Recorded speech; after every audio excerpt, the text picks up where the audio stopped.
Oh. Hello, welcome to the Spoiler Cast, the show where we talk about the movies and we don't care about spoiling them. My name is Tobias, and with me, as always, is my sister and trusty co-host, Rebecca. Bonjour. Bonjour. we were I don't Bonsoir. know. Yeah, exactly. We were saying wicked before the show started, so I don't know. That just continued on, but whatever. Happened. It happens. Yes, hello. This is kind of off the cuff, humor that you get here on the show. So if you like to laugh, if you like to have fun, hit subscribe, hit the like button, and all that stuff. And if you love us, which of course you do, you should check us out on patreon.com/don'tmakeascene for literally hundreds and hundreds of hours of exclusive fun stuff. Material. Exactly. Yes, today we're doing our last episode before the Christmas spectaculars is happening. Yeah. Indeed. We're a little late on it because I actually didn't want to talk about it. But we didn't really have anything to talk about, and you wanted to talk about it, so I said if we don't find anything else, I'll force you to watch it, and then that's what happened. We didn't find anything else. Literally had to force me to watch it. So yeah, today we're talking about the fucking biggest movie of the year. It's Wicked. Woohoo! Whoa! Wicked. Yes, it's the musical based on the book, which is based on the old book, really. I mean, Wicked is kind of based on Wizard of Oz. Isn't it the same author? No. No, it's not. The original author died in the 50s or something? I don't know. Well, the book came out in like the 50s, didn't it? No, Wicked didn't come out in the 50s or whatever it was, 30s. Wicked came out in the 90s. Oh. You didn't know that? Yeah, no. This crap is not by the what's the is it Lewis Carroll? No. Frank L. Baum. Yeah, exactly. Yeah, Frank L. Baum. Yeah. He wouldn't write this kind of garbage. Anyway. No, that's true. I guess. No, we're talking about the Ariana Grande, Cynthia Erivo, Jeff Goldblum adaptation, big screen adaptation of the musical Wicked.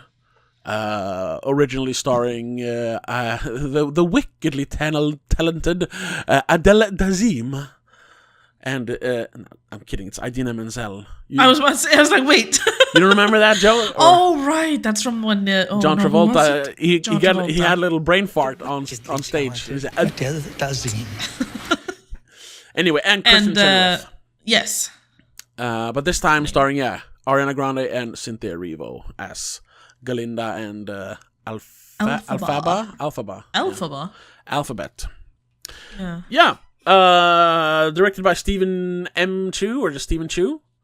Yep. Director of Crazy Rich Asians and some other movie that people recognize. I don't know. It's a 2-hour and 40-minute long musical. My literal hell. Which, to be honest, or whatever, it's almost exactly the same runtime as the musical, which is a good thing, meaning they did not cut anything out, really. Except, this is just like half of the movie, really, because this is part one. That's the thing. This is the musical. This is what is on stage. I don't know what part 2 is going to be about. Oh, okay. Well, yeah. Okay, so good. Then we can talk about that. I mean, I've seen Wicked. I saw it in London. Mm-hmm. I don't know, maybe 10, 15 years ago now. When you lived there? No, before that. When me and Mom visited, back in the days when we used to visit like once a year. Sure. Yeah. We watched Wicked, and I don't remember it ending any different than this. Okay, yeah, we're not gonna. Well, I mean, we could spoil the ending. It's an old story, but we won't do that. Really, we'll wait for the spoilers. There are details that I don't remember being on stage, but it's just possible that I forgot them. So, all right. Well, let's get into it then, and let's discuss Wicked Part 1. Apparently, yeah. What did you think of Wicked, the movie? The movie. Yeah. I thought it was all right. it had similar good vibes as the musical and the songs in general. I am partial because I do like the musical. You I like like the musicals? soundtrack. I like musicals in general, but At least more than I do. yeah, not all of them, but Wicked is a really good one.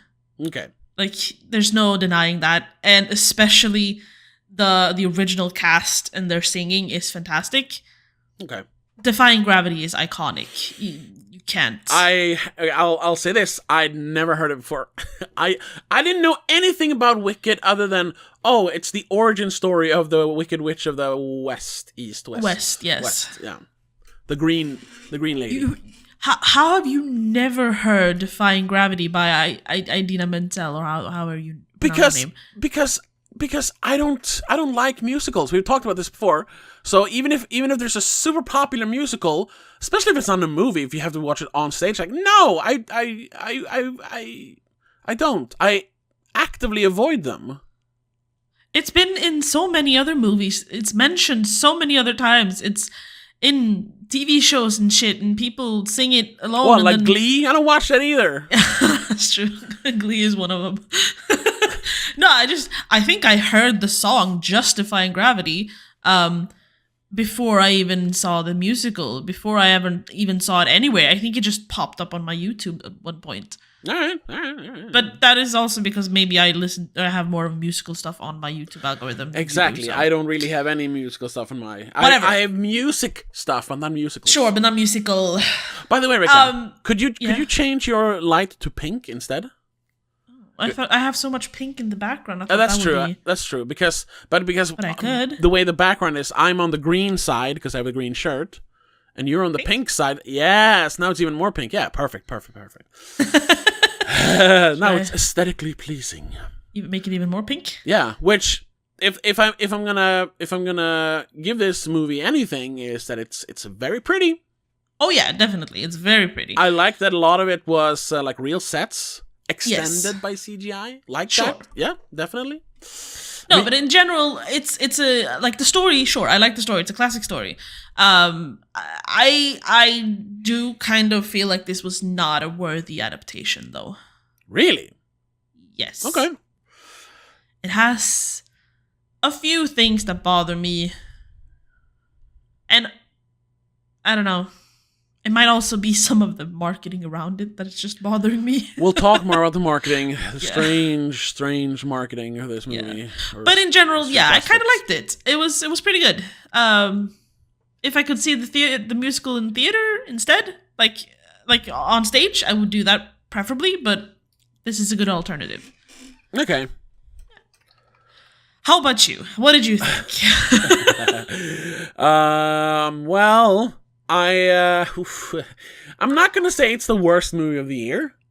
No, but God no. I really didn't like it at all. And I mean, once again, like we talked about last time or on the TV podcast, it's just where we talked about how even when a TV show like we recently talked about Dune Prophecy, even when it's well made, like that it's a well made show. It's just not my thing. The format is not my thing. And here, I don't like musicals. So like, well, it's so well made, but I don't enjoy it. Like as soon as there's this musical number, you just go, ugh. Yeah. I'll say that the last act definitely, or the last hour, I suppose, of the almost 3 hours long movie got a little better. It got more into the like silly, fun musical stuff. I can appreciate that when it's silly. But the first hour was pure torture. It's just like so bad. And you know what? It's fine. You don't have to like it. It's so on the nose. It's so over the top. It's dumb. It's just not at all what I'm looking for in a movie. It didn't even have, which I mean, it's based on a stage play, so I don't know how much like action and adventure there can be, but it didn't even have like any big like cool set pieces, at least to have some excitement like that. There's like What would you like? What do you mean? No. Like, I mean, if you think of the original, I haven't read the book, but the original movie, Wizard of Oz, has some. Yeah. Oh my God! There's a fly in here. My head. It's the Wicked Witch of the West. She's punishing me. Yes. The original movie, Wizard of Oz. Yeah, like has at least some adventure in it. You know, they're meeting weird, crazy characters. You know, there's the monkeys flying around. The witch is scary. And they're going to the big Wizard of Oz head in the Emerald City. It's like it's an adventure. You know, I mean that is a musical, and I don't dislike. I really like that movie because it's that old kind of musical where it's really just a movie with musical numbers. Because back in the day, you know, when because that's a pretty early like talk movie. I mean, there was obviously. Had been talking movies for like 10 years before that, but you know what I mean? So it was the still musical like, numbers aren't instead of speaking, they're just in between to like add some padding basically. Yeah, add some entertainment because a song and dance was, you know, what people was looking for, you know. Yeah, because for example, the big one is obviously when they're walking down the yellow brick road. Yeah, exactly. Whenever she meets one of the new characters, but whenever she meets one of the new characters, the music stops and they're talking instead. Yeah. And then when they're on the road again, that's when we're off to see the wizard. The wonderful Wizard of Oz. Yeah. Yeah. Which is also a very catchy song. Oh, yeah. Yeah, this one didn't really have any catchy songs. Off the top of my head, it has two of the ones that... I can't remember any songs. It's Popular and Defying Gravity. Those are the only ones that people know, if you ask anyone. Which one is Popular? Popular. I'm gonna make popular. Me. Oh, yeah. I like the one in the library, which the cool guy sings is pretty good, even though it's a dumb message he's sending. Completely new to me. I was like, what the fuck is this? Was it a new song? I don't remember it. Oh, okay. It's possible it's in the musical, but I don't remember it. Yeah, but the whole deal is it's such a typical fucking musical. This is so I can just see theater kids loving this because I mean obviously because they like musicals and stuff, but also like the themes of, you know, outsider, you know, and not fitting in, and like, but I'm actually strong, even though people don't know it. Shut up! That's every musical. It's like if they only knew what was on the inside. It's like 95% of them. Yes. Yeah. That's every musical. So, and then if there's at least some like the Phantom of the Opera or Sweeney Todd, which has like some horror aspects, so it's a little scary, then it's at least you can enjoy that part of it. Yeah. But here's nothing. It's a fucking high school musical movie for the first hour where they're just we're hanging out and going to class, and she's the popular girl and I'm the shy girl, but I'm actually strong inside. The weird one. Yeah. Ugh, so boring. Yeah. So that was your thought on it. That's what I think about the movie, yeah. Boring. Sue me. No, you know what? It's fine. Like I said, you don't have to like it. It's perfectly acceptable to not be a fan of these kinds of movies. Yeah, but I completely understand it. Like, it is very specific. It is very formulaic. And if you're expecting more, I'm sorry, but there is not more to this. No. This is like... But the biggest issue I had with it is... I think it bothered me that they changed the way they sing some of the songs too much. Okay. Because it is so specifically Defying Gravity. Okay. If you compare Cynthia Erivo's version to Idina Menzel's version, there's this epic power behind Idina's version. Mm-hmm. And Cynthia's just kind of goes... I mean, she's still... In the movie, it's epic, but if you listen to it on its own, it falls a little flat. I've heard Idina Menzel sing. I remember we talked about the Amazon Prime Cinderella, which she plays the evil stepmother. She's a good she's good at like belting out those kind of musical Yes. numbers. And I mean, so I can appreciate that. But I think there's an iconic high note at the end. Yeah. That they changed to be slightly lower and more waily than just an actual like belting high note. Okay. Which is like, but no, you're supposed to do it this way. You're ruining it. A little bit.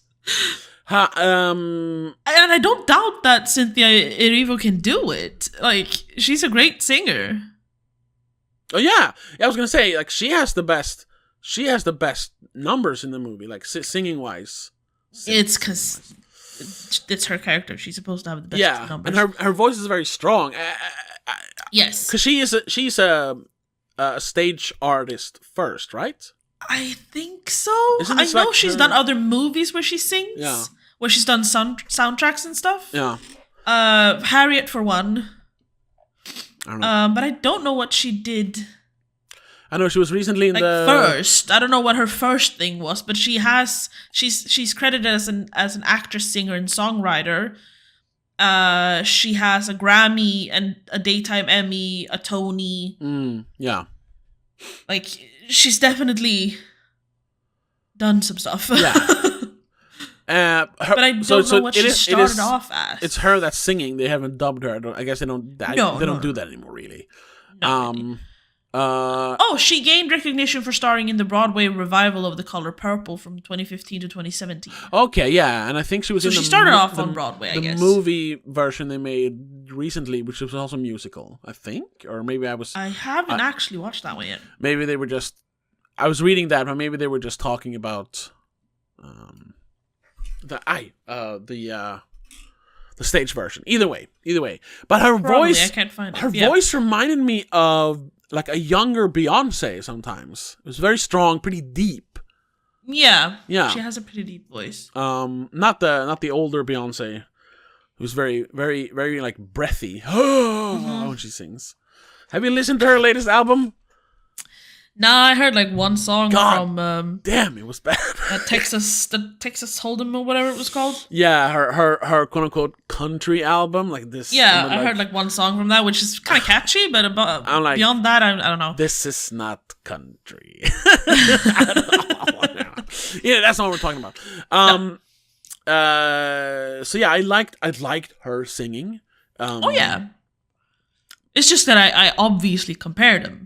Like, if you're a fan of the original song or the original version of the song, you're automatically comparing them. Sure, yeah. I also think that Ariana Grande kind of maybe mimicked original Glinda too much. I can never remember her name. Kristen Chenoweth, yes. I want to call her like Cynthia or something for some reason. I don't know why. She mimicked certain like, what's it called? Inflictions when she's doing the talk singing, in between. Yeah. It was like you're just trying to sound exactly like her, but she has a very distinct way of speaking. Yes. When you hear her voice, you know it's her without seeing her. Yeah, because I don't know anything about musical stuff, but I know Kristen Chenoweth, I think, from, I gotta double check. Yeah, she plays the mom in the Robin Williams movie RV, like the other yes. Cookie family's mom. I think so, yeah. So for me, she's more of a, because in that one she's like more of a country singer, and she does like even does yodeling. Yeah, she's in that movie. Yeah. So I know her like that. Does she have that in Wicked as well? A little bit of that, like. When you saw it, was it that attitude? No, unfortunately not. Were they? I know. Were they still doing it back then? I think they left the production about a year before I got to see it. Shit. Okay. Or something like that. Yeah, because obviously, even I can understand. Like, you want to see it with the original cast. If I ever get the chance to, if they ever decide to like come back, definitely. Yeah. I'm like, I'll rush, I'll run there. Yeah. But yeah, there's a few small things, and unfortunately, some of the way they chose to sing certain things is bugging me. But it is because I am comparing it. Like, it's inevitable. You can't really avoid that. When did the musical start? 2003, I think. 2003. Okay, it's pretty early. Because I was gonna say this feels like that kind of movie that was popular like 10 years ago when they were like trying to humanize villains. Specifically, remember the Maleficent movies? I mean, more the first one. I suppose I never saw the second one. They were like this one was before that. It was before that, but I guess that kind of inspired those kind of movies then. Probably, yeah. I can't think of another one right now though, but you know what I mean. It was like a thing. They were trying to humanize villains, even if the villain wasn't the main character. Were like, but she's actually misunderstood. It's like, no, she's supposed to be. But she's not as bad as you think. Yeah. Or like, this is why she is bad. Oh yeah. That was a few years later, but Cruella, like making Cruella de Vil the hero is like, wait a minute. She's an anti-hero, like, but still. Yeah, it's the whole. They weren't villains from the beginning. They became villains because of how people treated them. Yeah. Which is what Elphaba is as well. She wasn't a villain at first, but it's because of the bullying, because of people reacting to her green skin. That's one of the details I don't remember from the musical, like the reason for her green skin. Wow, what I read was this. It's the same story as the stage play. Okay, good. Which just immediately threw me off. Not that she's like a bad character, but that her origin story, so to speak, is this is like the first 5 minutes of the movie. So I'll spoil it. Is that her mom is just a fucking flusy philanderer drunkard who has sex with any man she can whenever her husband leaves the house. And you know that's how Elphaba is born. She just cucks her husband, and they're trying to paint the dad as a bad guy. And it's like, dude, he had to raise this. First of all, this green bastard. For some reason, like literally like tainted baby. Like it's literally like, see, this is a product of infidelity. And they never explain why, because they don't have time. That's not important. They don't explain why she's just a fucking bitch. Well, why they don't? Do you know what? You don't understand. That's what they should have explained, like to make it. Because they never paint the mom in like a bad way after that. No, Elphaba is like, especially not since she dies giving birth to the sister. Yeah. No, it's just I have this memory of my mom, which is her fucking boost flask. It's just, what the fuck? See, this is the thing. I had a vague memory, but I was like, I don't remember if I've made this up or if this is from the musical. But according to Screen Rant, in the Broadway musical, Elphaba's skin is believed to be green because of the green elixir that Elphaba's mother drank. Okay. She has an affair with a man, later revealed to be the Wizard of Oz. Well, that's not in the movie. Who gave her the green elixir when Elphaba was conceived. Guess they're saving that for part 2 then. Yes, I'm thinking that because we never get to see the man properly. And, you know, him bringing that green little bottle and everything being green. And he loves green. that would make sense in how this movie ends. That is like they're setting something up. Yes. And I had like I know there's something about that. Okay. But am I making it up? Or have I actually experienced it somewhere? Like read it somewhere, seen it somewhere. But then I'm surprised now because this has gotten great reviews to start. It has a 73 on Metacritic, which is really good. Yes. Like you know, like classics get are the only movies that gets like higher than a 70 basically. Yeah. Like any new movie that gets a 70 or higher, you know that's like, oh my god, this is a masterpiece. Because everyone seems to agree that it's great. And I'm like, this got a 70? What, or 73 even? What the fuck? A lot of people are probably partial just because they're but it's the musical. It's like the musical. We're just gonna give it a good score because it's like the musical. Like, you can't really do that though. No, that's I read some of the blurbs. That seems to be it. Like it's so fun and exciting, and all the songs are great. Yeah. But then, since they've removed those things and saving them for part 2, nobody seems like annoyed at the fact that it's a very cynical cash grab to like, we're gonna drag it out in 2 parts. But the thing is, I still don't understand what part 2 is gonna be about. Well, it's gonna be well, I don't know how long have we been talking about this. Can we get into the ending? It's 25 minutes. Have we properly talked about this? There's not much to say. It's bad. It feels. You know what it feels like? I haven't read anything about that, but it feels like a lot of stuff in the first hour, the just high school drama stuff. Yeah. Feels like it was like added in later, like reshoots or something, because. When Glinda and Alpha becomes friends, all of a sudden, we'll talk about that. Yeah. The camera work gets more like kinetic. There's more movement in the camera work, and before that, it's a lot of not like flat, but it feels more like we have to shoot this stuff, so let's just film it. So I'm like wondering, did they like halfway through realize like if we're gonna make this into 2 parts. If you want to make more money off of this, we gotta add some stuff. I know they extended the musical numbers and stuff like that. Yeah, like adding some more talking in between and stuff like that. I know. I just think that as much as that the Shiz set was fantastic, sure, it also looked kind of boring. Yeah. I think that might be the main issue. That is why it looks so flat, because it's all very contained. And all super well lit. So it almost, no, I don't want to say, but almost a little flat looking. Yes. You know? And I think that's why the movie itself feels a little bit less interesting in the first half. Yeah. Because most of it takes place within those walls. And I mean, the courtyard is beige stone. That's it. Yeah. The hallways are brown. There's one classroom. Yeah. I mean... And one bedroom, one dorm room. We don't get to see anything else. Yeah. So it feels very contained, which in a way is just like the musical, obviously, because on stage you're limited. Yeah, of course. But...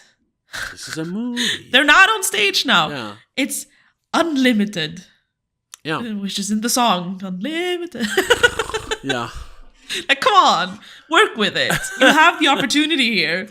Just go for it. Really, yeah, exactly. No, they decided to no, we're gonna stick true to the actual musical. Like, yes, but no.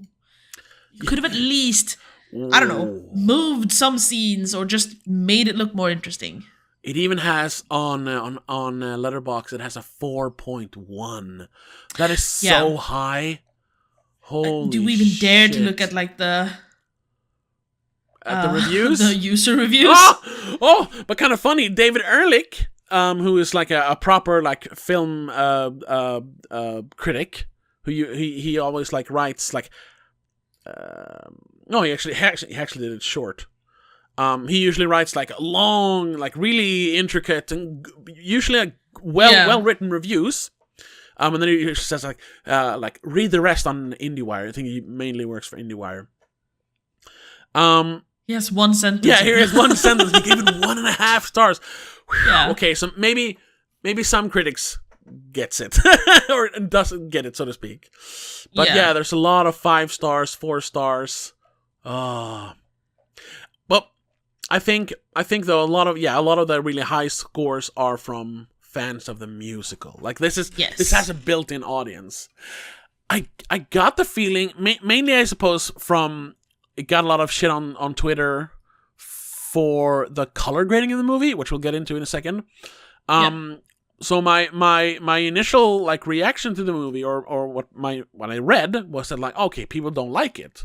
Whew, basically. And everyone like being weirded out by the press junket, the interviews with Cynthia and Revo and Ariana Grande. Yeah, so I was like, oh, this movie's gonna crash and burn. Part 2, huh? Yikes! But no, it's just come out. It's already It's already gotten its production budget back. Yeah. But of course, there's more money involved in, And I mean, it's only been out for like a week. Exactly. So this is probably going to do pretty damn well. Or it's gonna. Maybe it like drops off like a stone after. I don't know. No, I think it's gonna be fine for the first like few weeks. I don't know if the second part is gonna have the same hype. I don't know. I don't know why it even decided on making this. You know what? Let's get into that. You had a comment on the second part. I did. But you didn't want to spoil things. Oh, I forgot it. It wasn't specifically about the second part. No, but just because why this needs to be so long. We'll get to that. Yeah. Okay. Let's talk more spoiler stuff. If you don't know the story, if you want to go in fresh, turn it off here. Yeah, and come back. Yeah, you give it a 3 out of 5, 3.5. You 3. Yeah. I landed on a 1.5. I was gonna give it a 1, but then I do enjoy a good song. I thought the sets were cool. But the rest, no, not my thing, and way too long. Way too long. Usually when they adapt a musical to film, it's shortened. Like we mentioned, Sweeney Todd. When we watched a Swedish version of it many years ago, it's like 2.5, 3 hours long. Well, the movie is like 1 hour 50. So this being longer, it's just like, what the hell? Anyway, so from now on, spoilers, especially like the ending and talking about what's gonna happen in the second part. So you've been warned. Spoilers. Now. No, I don't have any. There's no one dies in this either. Unfortunately. When they kidnap the goat. Yeah, I guess. Well, they fired the goat, but they fired the goat. No, they arrest him. They're gonna put him in a cage. That's true. They arrest him. Yeah. Yeah, that's the whole theme of this is the whole racism angle. Yeah. Or oppression angle. Which I guess. I mean. From what I read, that's very prevalent in the book. Sure. It is in the musical, from what I understand. Yeah. But here, I feel they're gonna... That's what the second one is gonna be all about. Yeah. Like her trying to free the animals. It's basically PETA, but, Yeah. No, it's, the animals are the oppressed class. Yeah. What was it said? Animals should be seen, not heard. They don't want animals to speak, and animals are losing their ability to speak. Yeah, and they're having meetings. Back in the days, they were just as they were just like humans, or munchkins, or whatever people are. Lillians? No, whatever that other. But that's the munchkins. Oh, but the Aussians. The cool guy has another. He's from. Oh right, he's from somewhere else. Linky something. Linky Land. I don't know. Linky Winky Land. Yeah, something. I don't know. Twinkland almost. Yeah. So that obviously, Alphaba is gonna side with them because they're they're just like me. She's like the little girl in Jurassic World 2 when she releases the dinosaurs. They're just like me. Yeah, and I guess we're gonna find out why the wizard is threatened by the animals, because he obviously he's the one who's orchestrating all of this. Yeah, the way they explain it, but we don't really understand why he's doing it. The way they explain it here is like, oh well, before I got to Oz, there was discord and discontent. Yeah, but I now everyone's happy because they have a common enemy, the animals. Like, wow, that's pretty heavy for a musical like this. So I'm getting the feeling, part 2 is going to be much more like dark, much more political. Yeah, which is just ugh. It was some much more unnecessary. Much more necessary, yeah. There was some review. Oh God, yes, here William Bibbiani for the rap. He gave it an 8 out of 10. Writes, the story's playful, subversive reinterpretation of The Wizard of Oz. It's not a reinterpretation of The Wizard of Oz, but whatever. As a work of propaganda. designed to obfuscate the true story of how political dissidents and minority groups are demonized by fascist con artists who trade in theatricality instead of competence, is fully developed and still, to our collective dismay, incredibly salient. Because now we're in a second age of Trump. Trump is the Wizard of Oz, and he's the animals are the Mexicans and trans people. That's basically what they're going for here. A bit. So I'm guessing they really want to hammer that home. You know what? Thank God then that Trump actually won, because now they have a reason to make part 2. Yeah. if Kamala Harris had been president, it's like, well, I guess the wizard didn't win then in real life. Now what about your stupid movie? Alphaba won. What do you mean? Yeah, exactly. When are you talking Alphaba won? Kamala Harris is Alphaba. I mean, no.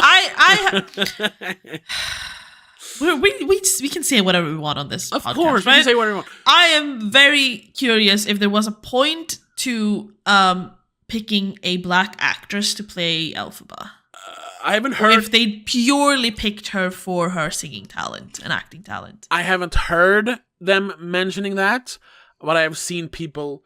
Damn flies. Question it. No one is like. I don't think like the knee jerk YouTube reactionaries really care about this movie, especially since it seems to be doing well. So they can't say another woke movie like failing. Haha. No, they can't do anything about that. So.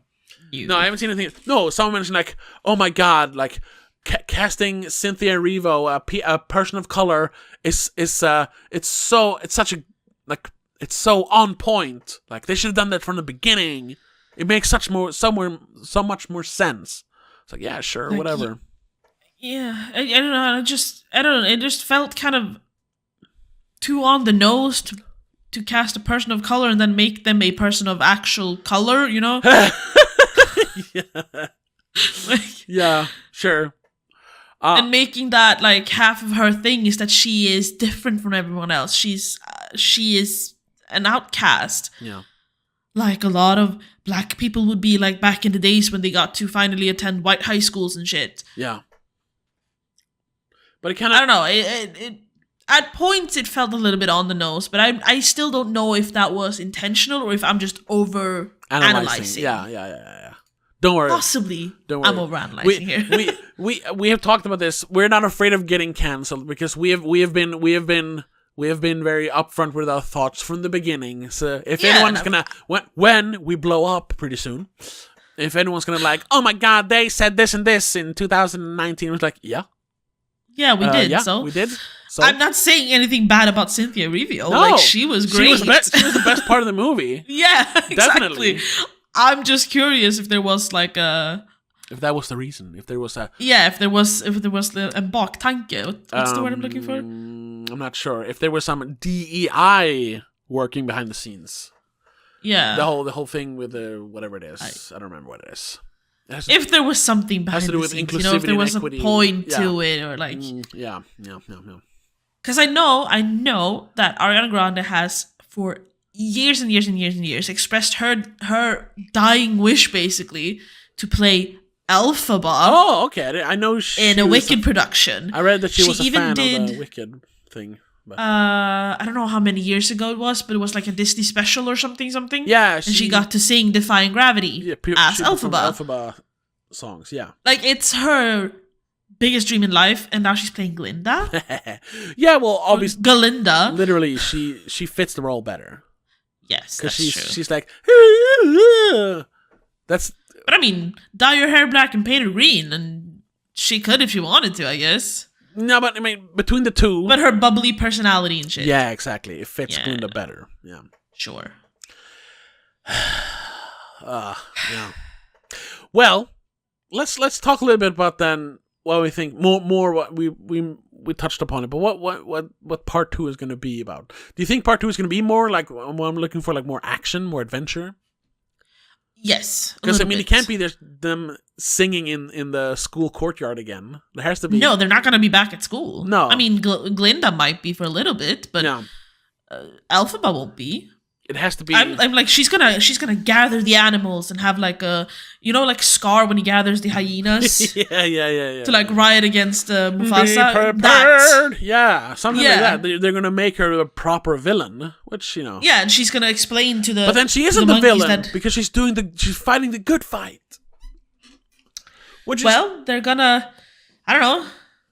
She has to do something bad in the end because she is the villain in the end. She is the villain. But the movie starts off with basically the end of the Wizard of Oz. The Wicked Witch is dead. Yes. Glinda comes back to Stump Town. Little it's called. Whatever. What's it called? Munchkin Land?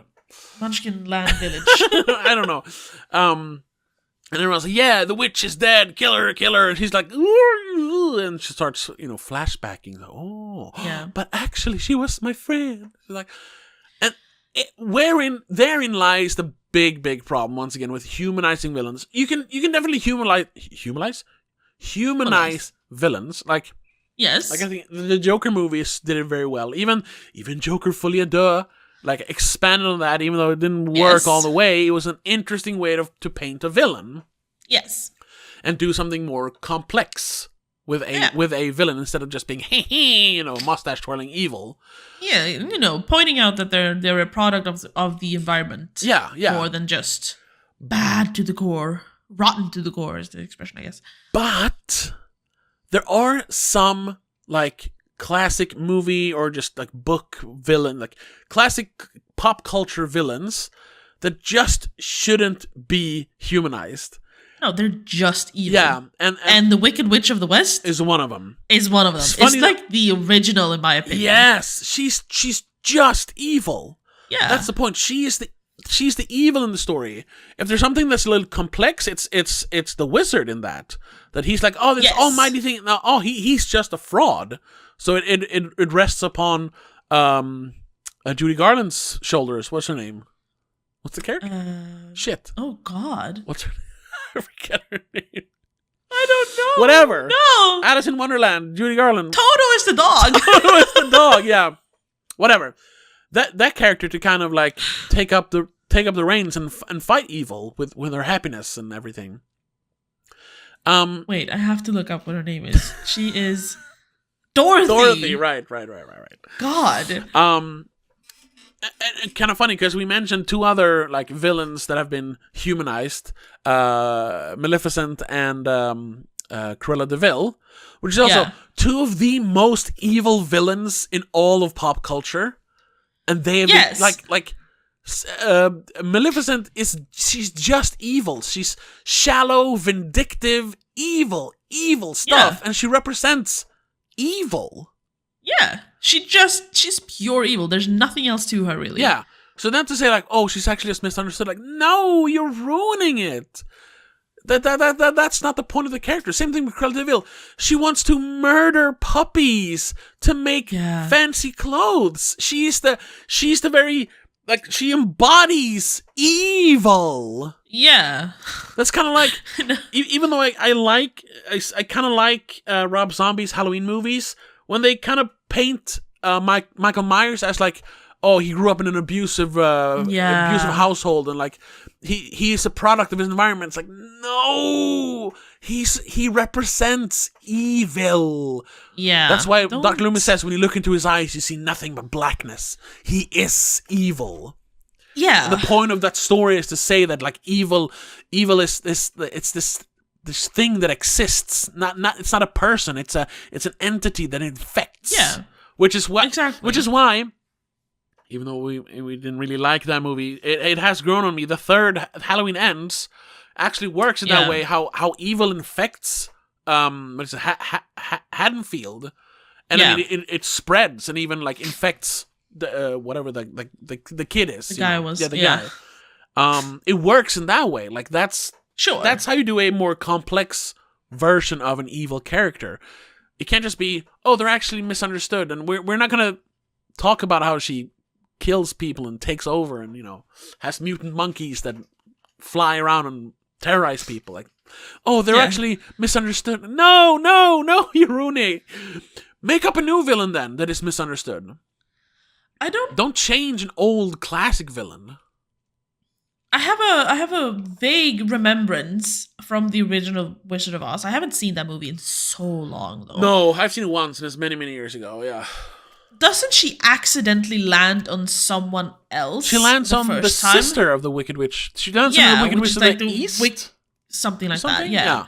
And that's why Elphaba is so hell bent on getting her, because you killed my sister. She steals the shoes as well. Yeah, that too. Yeah, exactly. Which are represented in Wicked, the movie, part 1. Because she does have a sister, Elphaba. Yeah. There are a pair of shoes. They're not red, but they're not red and sparkly. They are sparkly. However, I don't know if you noticed that detail, but when Glinda does the whole popular and gives her a makeover, she hands her a pair of red sparkling shoes. Oh, I didn't notice that. I read somewhere that the shoes are represented somewhere, but I didn't notice that. Okay. But then you have the mother's shoes that the sister gets from her dad when she starts school. That are the special shoes that I'm assuming then will be the shoes Dorothy picks up in the end. Well, in the beginning of The Wizard of Oz. Yeah. So why not make them red and sparkly then? So is what's the sister's name? Oh gosh, Elsa Nora something. Nora something. Nessa Rose. Nessa Rose. Yeah. Are they gonna make her? Because in the does she become evil as well? Yeah, because in the original movie, people are like, "Oh yeah, you killed the Wicked Witch, great!" Yeah. And then poof, another Wicked Witch appears. Wicked Witch arrives. Yeah. Are they gonna make the wheelchair bound little child an evil character then? Otherwise, is she gonna be slighted because she's treated differently because she's in a wheelchair? Yeah. Because otherwise, guess what? You just turned Dorothy into a bad guy because she killed an innocent person. Yeah. When her house landed in Munchkin. But I mean, the Munchkins did call that witch the Wicked Witch as well. Yeah, so exactly. They have to be. I mean, if I'm going by like formulaic shit here, Nessa Rose is gonna when Glinda comes back to school after all this debacle in the Emerald City. Yeah. Nessa Rose is gonna be so mad at Glinda for like, oh, you set up Bach to date me just because you didn't want him, and then you drove my sister out of school and you made her mad or whatever. But she doesn't like, this is your fault, and then she's gonna turn mad as well. I didn't even get the feeling that Nessa Rose liked Elphaba that much. Not that she disliked her, but it wasn't like, oh, I love you, sister. It was she was also a bit embarrassed. Kind of cool by her, between them. Yeah, exactly. She was embarrassed. So I don't know what they're gonna do. No, but that has to be like, that's the only way I can see them play it up to make Nessa Rose a bad guy as well. What happens with Nessa Rose in the musical? The stage? She's not in it. She's not in it? Not as far as I remember. Wow. Okay. And her Munchkin dude, is he not in it either? Jesus Christ, I can't speak. No, I don't think so. Wow. I'm just gonna hold on. Spelled it wrong. Nessa Rose. She is mentioned. I'm just control Fing the Wikipedia for the musical. It says here, while the draft follows, blah blah blah. Other major plot modifications include Firo's appearance as the Scarecrow, Elphaba's survival at the end. Nessa Rose using a wheelchair instead of being born without arms. Whoa, she didn't have arms? What? Wait. I'll read the whole thing then. While the draft followed Maguire's idea of retelling the story of the 1939 film from the perspective of the main villain, that's not really. This is not the story of Wizard of Oz. This is a prequel. Whatever. Yeah. What are they actually? It's okay. Yeah. Anyway, yeah. The storyline of the stage adaptation goes far afield from the novel. Okay, yeah. Holtzman observed in an interview with Playbill that it was Maguire's brilliant idea to take this hated figure and tell things from her point of view. That's like, the thing is, that at this point, I mean, it's not the same thing because it's a real villain, but that's like making a movie about Hitler and saying like, you know what, he was kind of misunderstood. He was an art guy. He was thrust into, the political sphere. He was misunderstood. It's like, no. He's a bad guy. Yeah. And to have the two witches be roommates in college, yeah. But the way in which their friendship develops, and really the whole plot, is different on stage. Schwartz justified the deviation, saying, primarily we're interested in the relationship between Galinda, who becomes Glinda, and Elphaba. The friendship of these two women and how their characters lead them to completely different destinies. Other major plot modifications include, Fear's appearance as the Scarecrow, and Nessa Rose using a wheelchair. So she is in the musical. She is then, I guess. I don't remember it at all. But so in the book she doesn't have arms. What the fuck? But well, then the musical makes more sense because I don't know. As in the novel, Nessa Rose receives the magical slippers as a gift from her father, but they are enchanted by Elphaba rather than Glinda to give her the ability to walk. Oh, okay. But then why does she need the slippers to walk in the book if she's just not? If she just doesn't have arms? I don't know. And I'm not going to read the book to find out. No, me neither. Same as I don't remember Bach. I don't remember Fiyero that much, if I'm being honest, from the musical. I remember his name, but I don't remember him being an integral character at all. Yeah. There's probably more lore to this, but the thing is, yeah, unless the book has more to say, which I'm assuming it doesn't, because then they would have made the musical encapsulate all of the book, right? Because that's the thing. The book, what Lena read about the book, he said it's much darker. It's not to be like it's not supposed to be a funny, hoo-hoo kind of movie. It has like very overt themes of racism and no, yeah, but satire. The story, where it ends. I mean, I don't know about that. Is the musical theater just half of the book? I don't know. That seems idiotic. All it says, and I'm just going off Wikipedia again. Wicked, the book, is a darker and more adult-themed revisionist exploration of the characters and setting of the novel The Wonderful Wizard of Oz by L. Frank Baum. It's presented as a biography of the Wicked Witch of the West, here given the name Elphaba. Oh, so that's not her name in the original. Okay. That's a stupid name. Elphaba. So it's like alphabet. From her birth through her social ostracism, school years, radicalization, and final days. Maguire shows the traditional the writer, Gregor Maguire.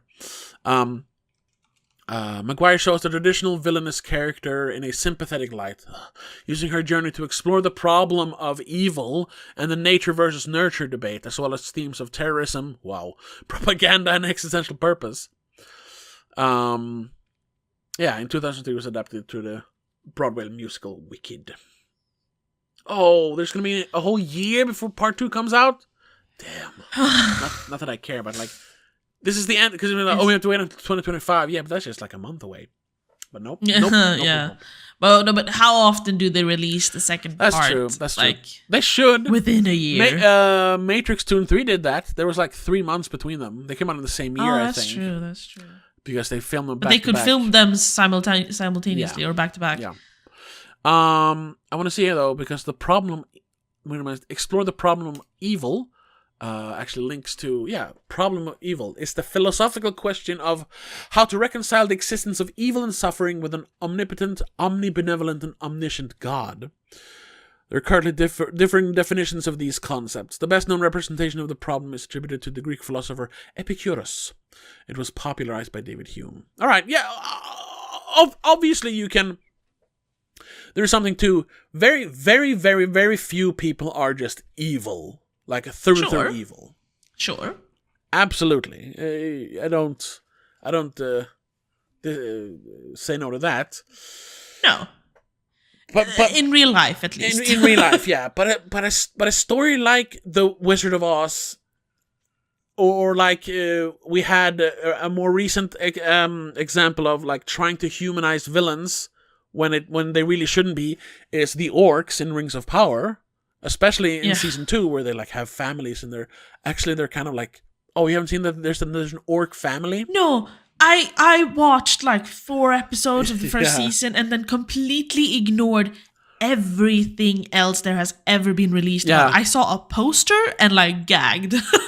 Me too. I this is just stuff I saw on Twitter and I heard people talk about. Sure. No, but the orcs are represented as they're actually people. Yeah, they do bad things, but that's because they're being led by an evil guy. It's like, no. Like, yeah, sure, but no. But that is just completely throwing out what the point of the orcs in Tolkien's story was. Yeah. They represented evil. They were the Nazis, if you will. Yeah. It isn't... Lord of the Rings isn't specifically like, this is World War II, but it is... I mean, it stems from that, since he was involved in, I think, both World Wars, or at least the first one. Yeah. And sure, there were... I'm now, this is something that people are going to be able to clip in the future. I'm sure there were Nazi soldiers who weren't just like, oh, I fucking hate Jews. They was just like, well, it's a, you know, I'm a soldier. I'm fighting for my country.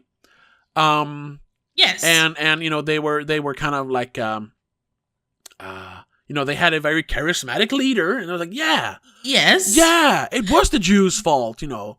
There were also even probably soldiers who just went, if I go against this, I die. That too, yeah. Obviously, I mean, you had the brown shirts. I just have to do what they say because I don't want to die. Yeah, they literally had the Hitlerjugend, the brown shirts, like rounding up dissidents. That was the thing. Yeah. So they will kill my family. Yeah. So there is something to, you know, of course, the problem of evil, like talking about here. Sure, but the thing is, Lord of the Rings, Wicked, any of these things. No, Lord of the Rings and Wizard of Oz. The Wizard of Oz, whatever. Evil is just, they represent the bad part of humanity. It's not real. That too, it's fake. In media, any kind of media, you don't have to have a reason for people to be evil. You don't have to have an explanation for it. You don't have to have a way to explain it away or excuse it. Yeah. You're allowed to just make characters, things, especially if people evil. Yeah, especially if your story is about, you know, good triumphing over evil.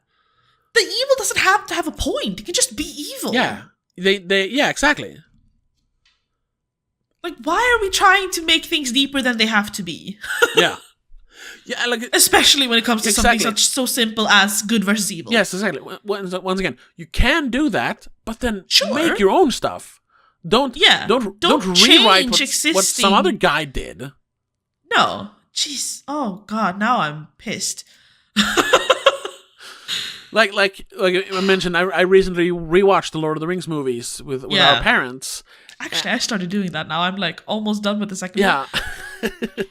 And like it's so obvious, because what the story's really about is finding courage, like strength to stand up against evil. That's the whole point of the thing. Like how and brotherhood and fellowship. Yeah, how the smallest of people can actually make a difference. In the face of great evil, which is, you know, what the world was facing in World War II when he wrote it. Yeah, exactly. So then to try and humanize those villains is just like, no, you're missing the point. Yeah. That's mainly what's annoying about this, and then it just makes it even worse that it's a musical. So it's just like. Because once again, I can just see whenever this first became a musical, how all the theater kids are just, oh my god, it's just like me. And because once again, every musical is about that. It's about that. Every musical is about the theater kids. Yes, because theater kids that's the whole entire point of a musical stage. Yeah. It's now it's my turn to be the hero. Yeah. So you can call me whatever, a sissy, a weirdo, a queer, or whatever, but I am actually strong. I'm me. So yeah. Which kind of segues into the promotional things about this, right? Because Cynthia. Erivo. Cynthia Erivo has had a very strange way of approaching certain parts of the promotional promotions for this movie.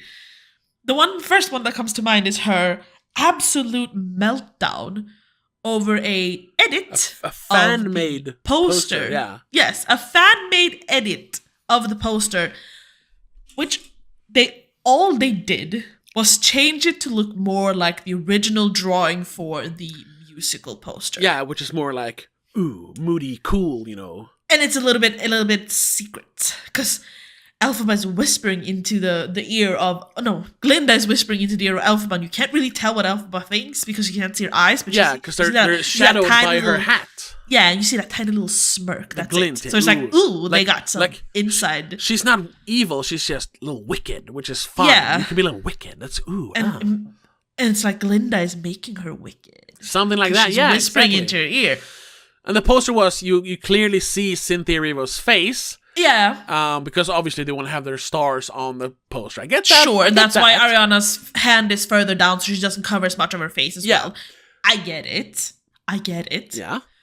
But the meltdown Cynthia had over the edit, I didn't read the actual I saw people had screenshotted her reaction. I didn't see it myself. I didn't find it. I haven't looked it up. I just saw the screenshots of her like cursing out this person, this fan, for diminishing her and like I don't remember the words she used, but basically like, just because you covered my eyes, you've removed my soul. Yeah. Like, girl, calm down. Sure, it was an artistic choice of yours to stare down the barrel of the camera, as you said, or the lens or whatever. Yeah. And obviously the directing of the photography was to like, we want to see your faces. Yeah. Obviously. I can't find it now. But she literally said like, "Oh, you're erasing me," and it's by covering my eyes. Yeah, and it's what you're doing is basically it's racist. Yeah, because you're trying to erase me, a person of color. Yeah, and she was like, she was mortified. It was like, lady, calm down. She basically wanted to burn this person at the stakes. Yeah. For it. All they did was just make it more like the original poster, like. Yeah, and I mean, they did cover Ariana's face as well. Yeah. They moved her hand. Yeah, exactly. She didn't have a fit, or throw a fit, or whatever you fucking call it. She's not allowed, because I guess she counts as white, which I didn't know. She's half Italian, I think. Yeah. Anyway, I was... whatever. Here it is, actually. In October 2024, a fan of the Wicked musical edited the movie poster to resemble the classic stage play poster. The fan lowered the brim of Cynthia Erivo's hat to cover her eyes, so they just glow instead. Well, you don't really see the eyes, I suppose. You don't see the eyes at all, really. And colored her lips red instead of green, which, they used to make the poster pop more. Yes. He also turned her scowl into a sly smile and raised Ariana Grande's hand to cover more of her face. And Erivo disliked these changes, stating on social media that this is the wildest, most offensive thing I have seen. Really? This is the most offensive thing you have seen? Then you have lived a very sheltered life. Especially for someone who's of color. Yeah, exactly. None of this is funny. None of this is cute. It degrades me. It degrades us. There it is. To edit my face and hide my eyes is to erase me, and that is just deeply hurtful. That's why I was like, oh, this movie's gonna crash and burn, because she got shit from everyone. Oh yeah. Fans of the musical, the kind of right-leaning people on Twitter. Everyone just joined up. It was the Schwarzenegger meme of the two hands, like racists, Wicked fans, Cynthia Erivo in the middle. Yeah. Yeah, no. I guess they kind of like, because she did apologize in one interview. I know that. Yeah, she mentioned later. She said it was like a. She added that she was being protective of the role. I probably should have called my friends before her online clapback. Yeah. Yes. Oh yeah. Which everyone is saying, like, this is something you just keep in the group chat. Yeah. Don't post it online on your public, very public celebrity account. Just leading up to the release of the movie, like, after the movie then, please. If you really have to. If you really have to, yeah. It's better to just bitch about it to your friends, though. Yeah. if you really felt that offended by it, come on. It's not like it so replaced the poster. Not everyone saw it even. Sure, it went a bit viral, but mainly because she pointed it out. Yeah, it was the Streisand effect. Like you shouldn't have mentioned it because nobody saw it. Exactly. You made everyone see it, idiot. Yeah. But But we also have other strange things that happen with the promotionals. Yeah? For example, for some reason, I haven't seen a lot of interviews, but I've seen clips and I've seen people mention it. I've only seen pictures and clips too, yeah. That they've cried in like every single interview they've done together. They break down completely, start crying and like and holding each other's hands like they're like and like, oh, there's power with each other. We just love each other so much. I'm like, calm down. You guys end the movie hating each other, by the way. Yeah, exactly. Like, sure, you were friends for like barely a third of it. I guess they became very fast friends during the production. Sure, I mean, that's another curse of the musicals. yeah, of course. It's a whole thing where you can't if you have a lot of like if you're making a romantic movie and you have a lot of steamy like sex scenes, it's like sometimes you can't. The fun thing is though that no one had like a Fiero is obviously the love interest for both of the girls. Yeah. None of them had anything with him off screen. However, he's barely in the movie. Yeah? Yeah. However, Ariana and Bach. Yeah? The guy who played Bach. Really? The little nerd who has a crush on Glinda. Yeah, they had a thing and it ended up in him divorcing his wife, leaving his kid. Yeah. Oh no. Yeah, that was a big thing. That was like when we knew that Wicked was becoming a thing. Everyone knew that they were in production. And then the pictures just came out that they were dating. How wicked of her. Exactly. You homewrecker. And the wife kind of came out and like publicly said like, yeah, no, Ariana stole my husband. Oh my god. I don't think they're dating anymore. They kind of scrapped that. Oh, so he ruined his life for a fling? Jesus Christ. I mean, she divorced her husband too, but she didn't have a kid with him yet. She was they married? were only married for like... She was. They were married for like a year or two, maybe tops. Kind of like Miley Cyrus and Liam Hemsworth. They were like, yeah, we love each other a lot, and we've been together for a while now. Let's just get married. But as soon as they got married, it just ruined everything. That's usually what happens. People are together for like decades, and they're like, we should get married. Divorced, never talk to each other. Especially celebrities. Yeah. Because then all of a sudden you start sharing stuff. Like, but you make more money than me. Shouldn't I get your money? Like, it becomes too real. Yeah. The most famous one of that must be Angelina Jolie and Brad Pitt. They were together for so long, seemed to be like a real like Hollywood power couple who seemingly, on the outside at least, loved each other. And then they adopted a bunch of kids and had a bunch of kids and all that stuff. But then she had the cancer scare. Yeah. And she's like, I don't want to die unmarried. So they got married. And I think it was like 2 years later, they're divorced. Yeah. They hate each other. Now they don't hate each other. No, you know what I mean? I don't think they hate each other. It's just like, oh, damn it. But yeah. So I mean, that's like you said, that's the curse of theater kids in general. Like, there's always going to be some canoodling going on between cast members because there's a lot of emotions going on, and it's like, but calm down, kids. It's fake. Yeah, exactly. But there are rumors that Cynthia and Ariana are like hooking up or something for some reason. I don't know. They look fondly at each other. They cry together. They hold hands, and I don't know. I think people are just playing into wanting to have that homosexual. Yeah. The theater kids, because they're also like, we've talked about this. I mean, not specifically theater kids, but like, the younger generation, and if you're like movie fans or anything, they're very horny. I mean, I know we talked. I haven't seen any reviews like that, but I mean, this one should be ripe with "ooh, step on me, Alphaba," those kind of things, those kind of people. Sort of. This is ripe for shipping. Yes. I haven't seen any yet though, but wow. There's the whole green and pink is a thing as well, but that transcends this and goes into other fandoms. I'm not gonna get into that. If someone knows, please leave a comment. You'll know what to say. I'll get it. The hint is in my background. That's all I'm going to say. But then also, because we mentioned in an earlier episode, I don't remember what we were talking about. Or maybe it was a Patreon episode, or even might have been off camera. We were talking about Ariana looking skinny. Yes, in both of them, really. But I noticed it more because I didn't know who Cynthia Erivo was before this.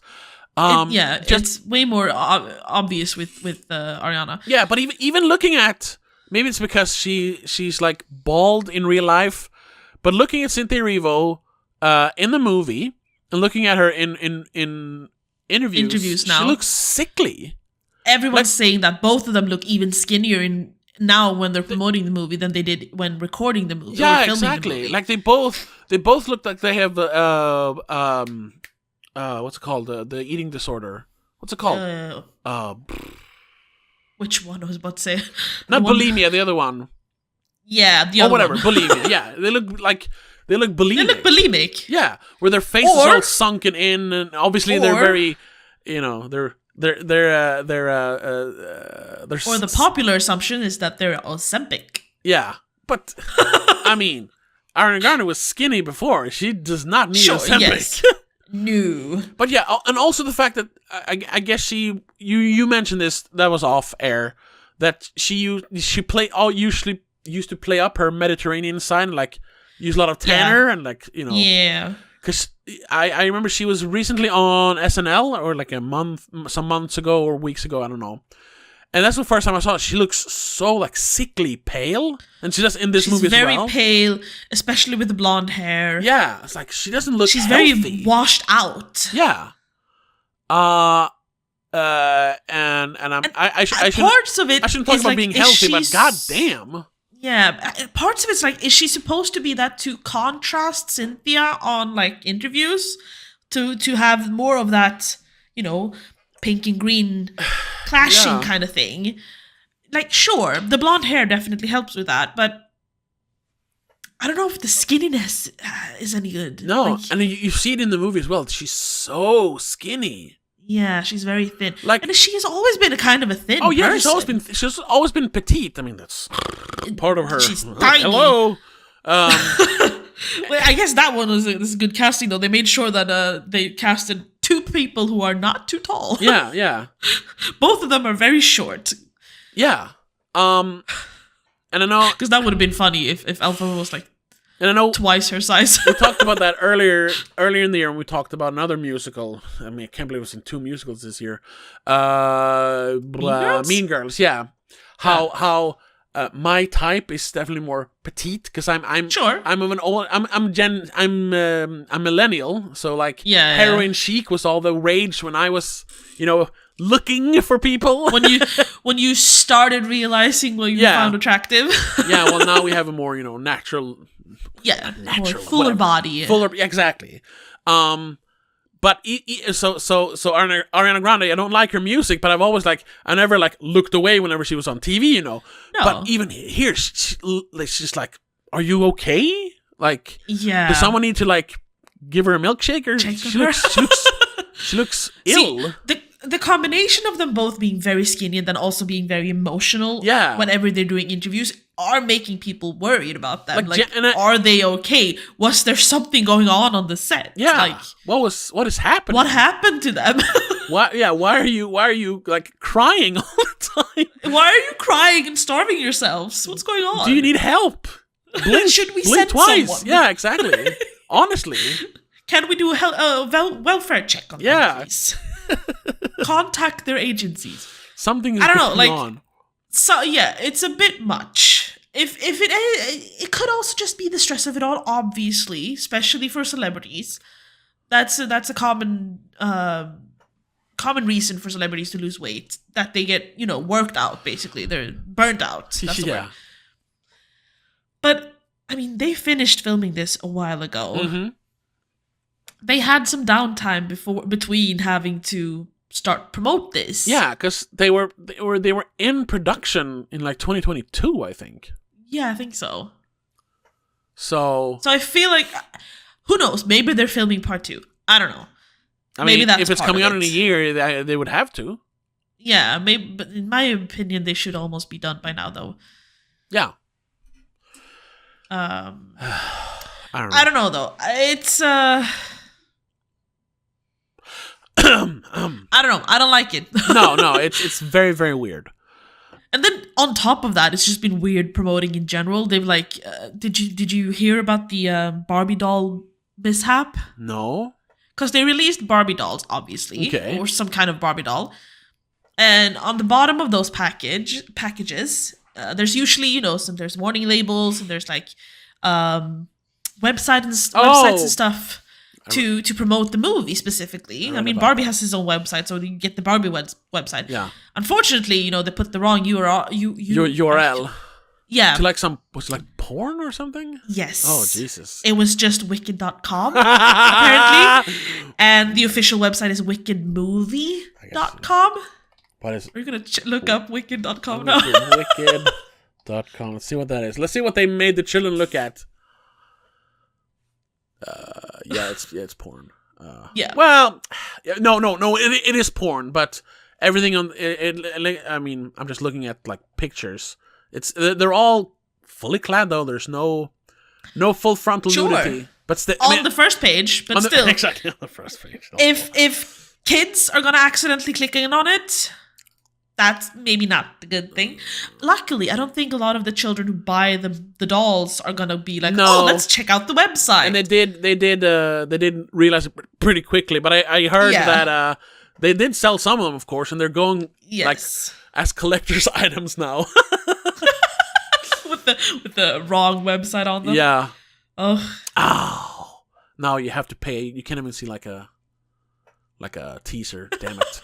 No, but it looks like yes, porn, but very, very like soft core. What it looks like. Whatever. But still, not. It's not. Like, not thank a good God thing. it wasn't like kink.com. That's like some hardcore stuff, I don't even know what that is. I don't want to know what that is. Anyway, yeah, it could have. I mean, what I'm saying is it could have been much worse. Sure, of course. It would have been even like we would have heard even more about it if some kid saw this, just went to wicked.com, they wouldn't really see much. That's what I'm trying to say. No, it'd be like, this isn't the Mom. This isn't the movie. Problem is if they go, maybe if I click here and then they start watching things, maybe then it gets worse. No, because everything is paywalled, so they can't even see anything. Oh, okay. I'm trying desperately to see. Stop. Please stop. Please stop. You can't see anything. Anyway. Oh, God.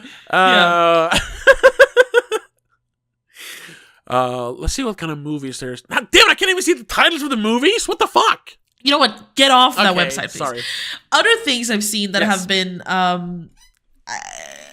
mentioned in like videos about the weird marketing is like they made like cereal. They had like an advent calendar. It was just stickers basically. I saw a screenshot of looked like fake Crocs for some reason being part of the promotional. I was like, they're selling it hard. Yeah. Well, then also, is this a kids movie? I thought this was like a young adult movie. This is teens. Yeah, because it takes place in college, so yeah. But I guess kids. I don't know. It feels weird. Yeah. To target specifically kids. Yeah. Oh, I'm sorry. I opened the trivia to see if there was any like mentioning there about, but no, it's usually about the movie. I just have to point out because what we said that the sequel might be and what it might have. Yeah. Actress Marissa Bode, who plays Nessa Rose, she uses a wheelchair in real life. Okay. How will she be able to start walking in the sequel then? Maybe she won't. I don't know. Maybe she won't, no. I don't know.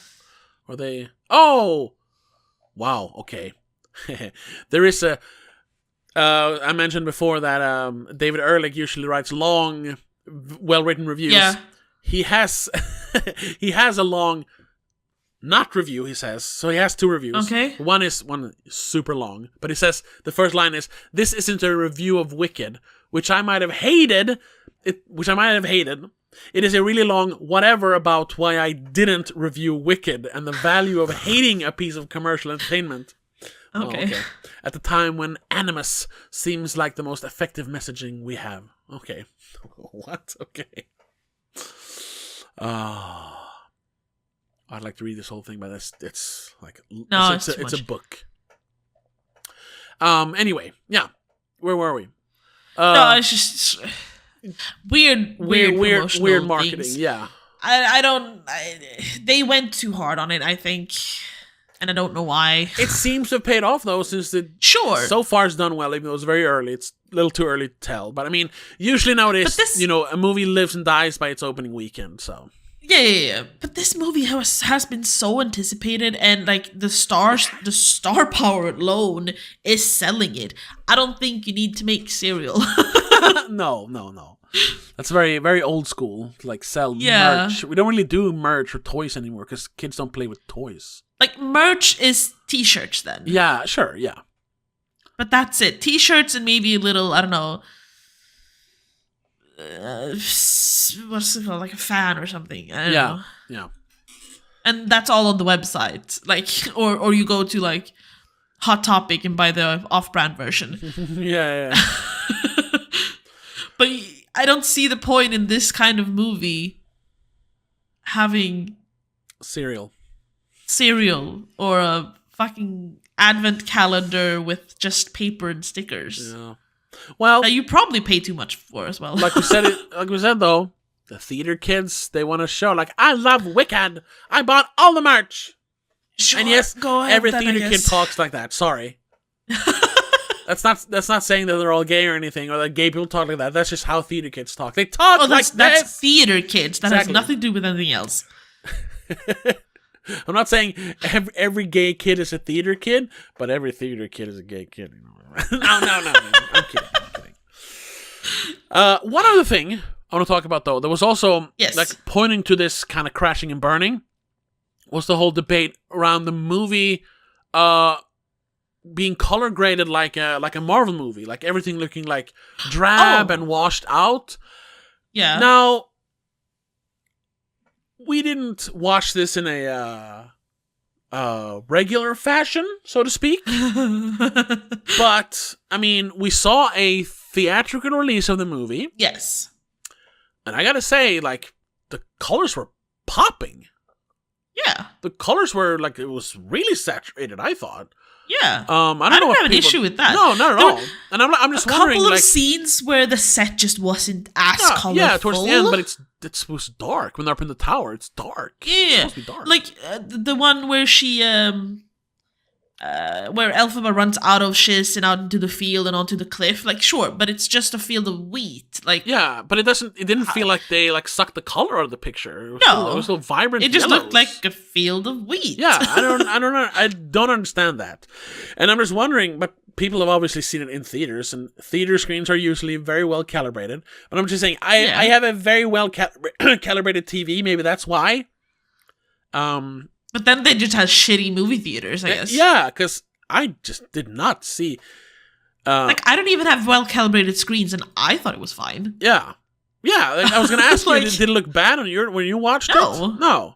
Hold on, let me. It looks practically as poppin' as the picture, like, the image we use for the background. Like, if I pulled it up on my phone, which is arguably my best screen, except for my big TV, I guess. Yeah. But like I would not notice a big difference. Oh shit! Sorry. There we go. I'm just looking at the trailer now to see if the trailer looks bad. No, on my computer screen, but this is the official trailer, so that's what the movie's gonna look like. Yeah, honestly, yes, it looks a little more drab. Okay, a little weird. And then I see they actually released a clip. They released a clip of the popular song. Of course, which is the most popular song. Yeah. I had to. There's a bunch of colors on the screen now, but it doesn't look that bad. I mean, no, I don't understand. Like, sure, the posters are a bit exaggerated. Of course, probably. They're gonna crank up the saturation on that. Yeah, of course. But I don't think. I think people are exaggerating. Yes, their disappointment. This does not look like a Marvel movie. No. Like, I don't know if you remember, I don't know when you saw it last, but like, Guardians of the Galaxy Volume 2, is supposed to be it's a very colorful movie. There are a bunch of like alien planets and there's a bunch of colors and stuff. But that was a movie I remember that this just looks gray because it needs to kind of look like the rest of the Marvel movies. But no, this looks fine. I don't know what they're talking about. This looks fine, yeah. I'm sure it could be more colorful, but it's not something I'm noticing.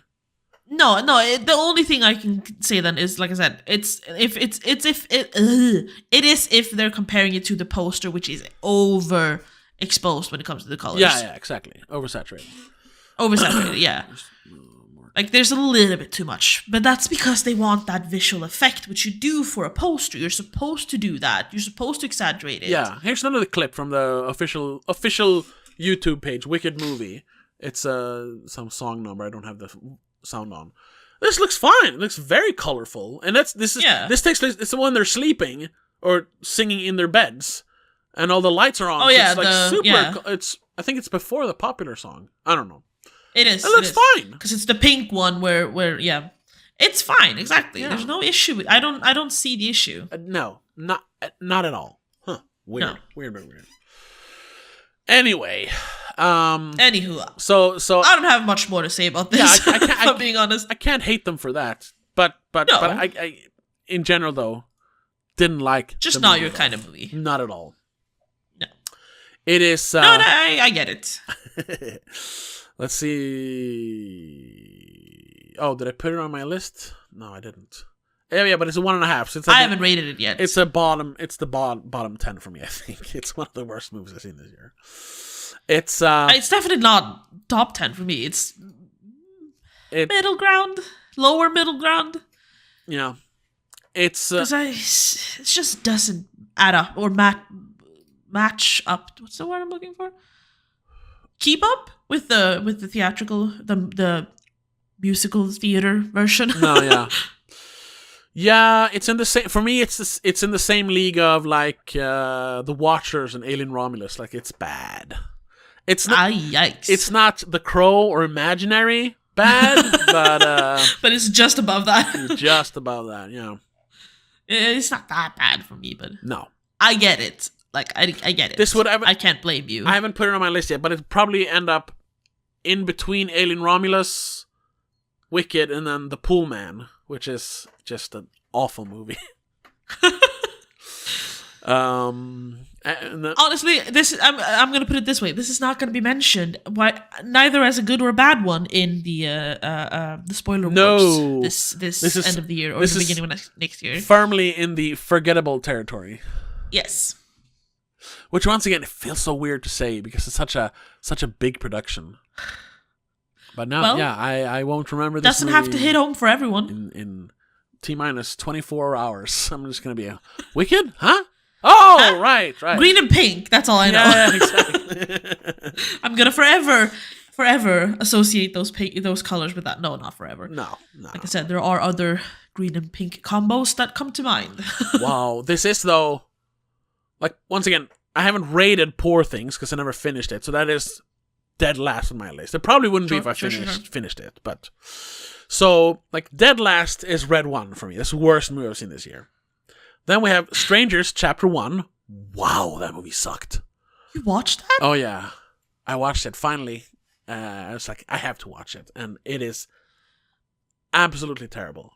I don't want to watch it because I feel like it's going to ruin the original. Yes, it does. It does. Oh, then I'm not watching it. Because it's basically like it's a reboot. Because did you watch they made a Stranger sequel, Pray at Night?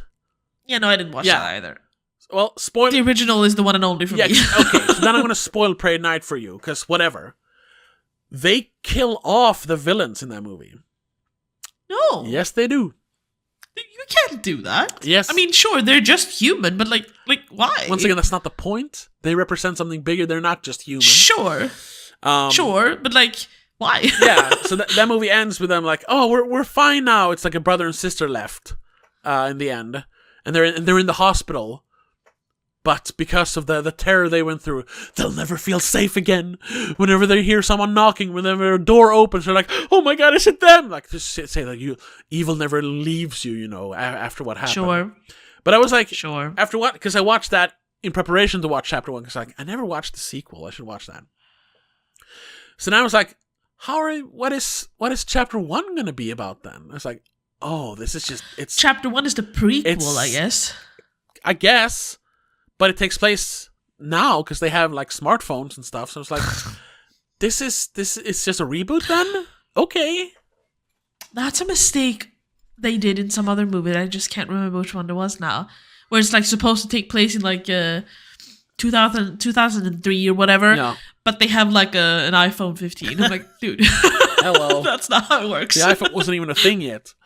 No, the smartphone exactly. wasn't a thing. The Palm Pilot, maybe. Maybe it was 2007 or something. Well, like, okay. There were smartphones, but like, wrong model, dude. Yeah.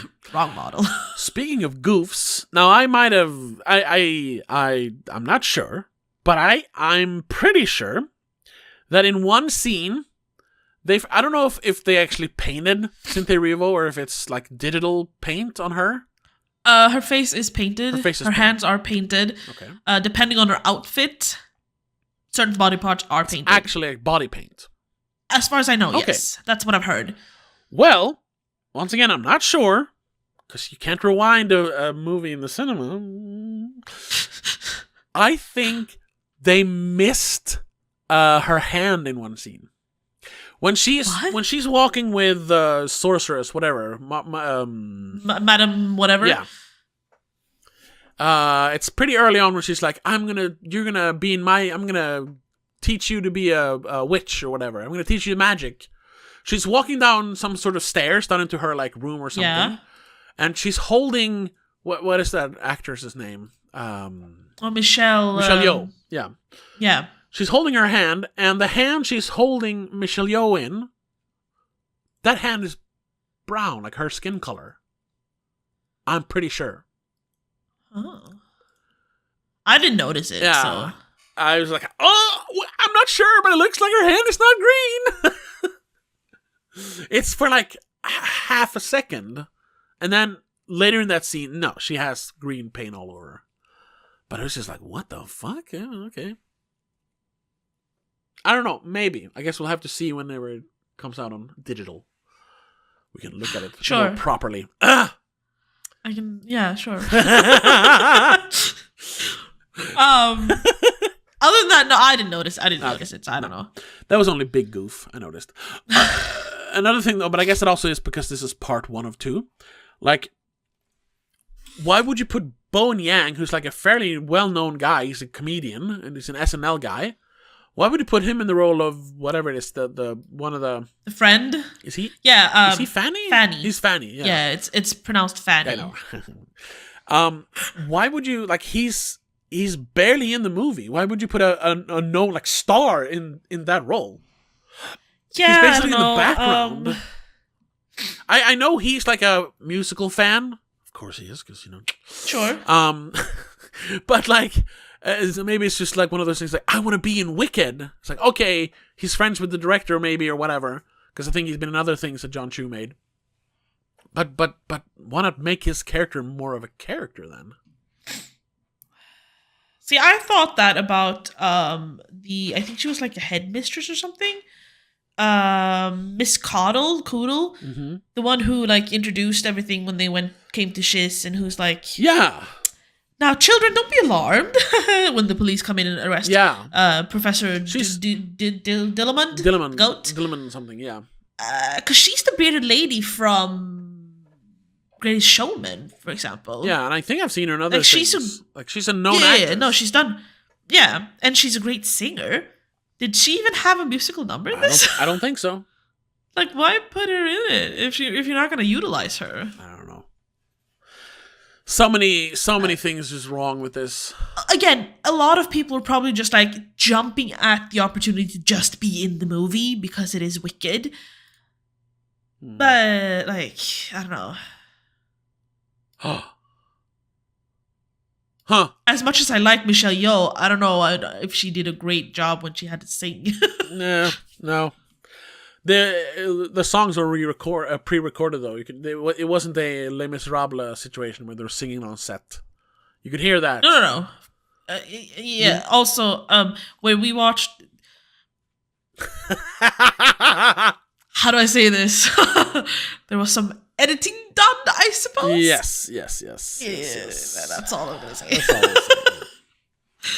We'll talk more. Also, I have to mention that the dude playing Bach, who has like a small role, but obviously turned out to be a big part of the drama promotion. Yeah. I guess he's the dude who plays SpongeBob on stage, live action SpongeBob, which just makes it even more funny that Ariana Grande fell for him. What? Yeah, because he's SpongeBob. He's dorky, doofus little looking dude. SpongeBob is cute. He's annoying as fuck. No! And this Bach dude isn't much better. You don't like SpongeBob? No. Okay. I never really watched him growing up, so I don't. Okay. Whatever. We are off track, and I'm done talking about this movie. Oh shit! Yeah, we were going for a while. Okay. I have nothing more to say. I found it was okay. If you have the opportunity to watch it in theaters, like musical theater on stage on Broadway or something, do that instead. Mm-hmm. Hell, if you get the opportunity to watch it with the original 2003 cast, oh my god, do that instead, I'm assuming. Yeah, sure. But if you like musicals and you like Wicked, sure, go ahead. That was one thing, because Idina Menzel and Kristen Chenoweth is in the movie. They have a cameo. They're doing a cameo. Singing on stage in Emerald City. And you're just immediately like, oh, they're musical actors. You just immediately notice the different energy with how they were performing and singing. Yes. That's also the thing that it never really translates well to film, I think. Because there's such a different vibe to it. Yeah, theater and musical theater is all about you have to project to the end of the back of the room. On a movie, you don't have to, so it's always a little more understated. Even though they were very musical here, you just immediately notice the difference in performance when they showed up. It's like, Yes. Anyway. That's it. We can continue this discussion on the Patreon, if I'm being honest, because I don't know what we're doing, but we're probably going to mention things we forgot to mention. Yeah. Should we just do like we did last time? Hop on over to Patreon? No. Oh, okay. What are we going to talk? I think we need another movie to talk about. Another musical? I have a suggestion. Oh, okay. But we'll leave it off air, so if you want to find out, go check out the Patreon. Okay. Because I have a suggestion, but we could talk about a musical I like. Ooh. Yeah. But you'll have or both. Or both. You'll have to check out patreon.com/domagazine to see what we talk about there.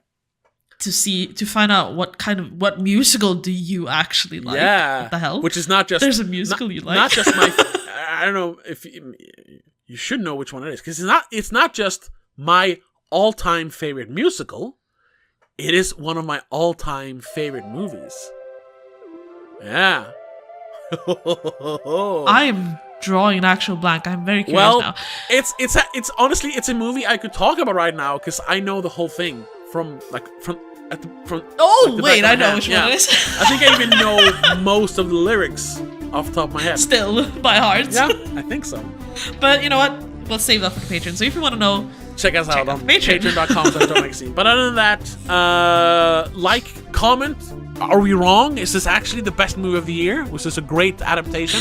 Am I wrong? Exactly. What do you think part 2 is going to be all about? Is it going to be it going to be a Marvel movie? Is it going to turn into action schlock? Who knows? We'll have to find out next year. But until then, have a good one. Bye. The Spoilercast is part of Please Don't Make a Scene. It's hosted by Tobias Vedén and Rebecca Vedén. Produced and directed by Tobias Vedén. Executive producer is Annika Vedén. I also want to give a big shout out to all our patrons. Mom and Mac, Laura Kinney, Daniel Elgaiso, Christopher Belén, Mom, Dad, CK85, and Jacob.